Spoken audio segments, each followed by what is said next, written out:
నేటి ఉరుకుల పరుగుల జీవితంతో సంబంధాలు బంధాల కంటే స్వేచ్ఛకే ప్రాధాన్యత ఇస్తున్నారు నేటి యువత. ఒకప్పుడు పెళ్లి అంటే నూరేళ్ల పంట అనుకునేవారు. కానీ ఇప్పుడు సోలో లైఫ్ సో బెటర్ అనే నినాదం మారుమోగుతోంది. ప్రపంచవ్యాప్తంగా మారుతున్న ఈ జీవన శైలి ధోరణులపై రూపొందించిన ప్రత్యేక కథనం ఇప్పుడు చూద్దాం. ప్రస్తుత జనరేషన్లో ఎవరినైనా కదిలించి ప్రేమ, పెళ్లి, రిలేషన్షిప్ గురించి మాట్లాడదామంటే బాబోయ్ మాకు ఆ టాపిక్ వద్దు అని సున్నితంగా తిరస్కరిస్తున్నారు. ఒంటరిగా ఉండటమే సుఖమని, ఎవరికి జవాబుదారీగా ఉండాల్సిన అవసరం లేదని భావించే వారి సంఖ్య రోజురోజుకు పెరుగుతోంది.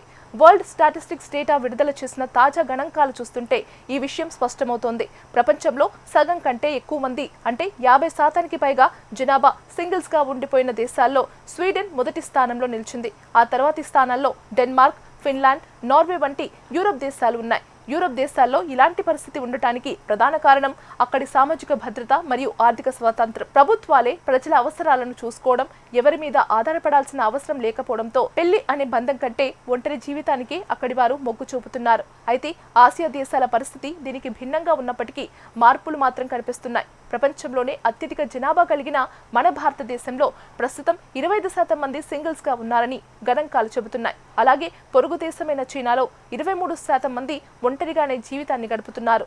భారతదేశంలో ఈ 25% సంఖ్య ప్రస్తుతానికి తక్కువగా అనిపించినా భవిష్యత్తులో ఇది వేగంగా పెరిగే అవకాశం ఉందని సామాజిక విశ్లేషకులు హెచ్చరిస్తున్నారు.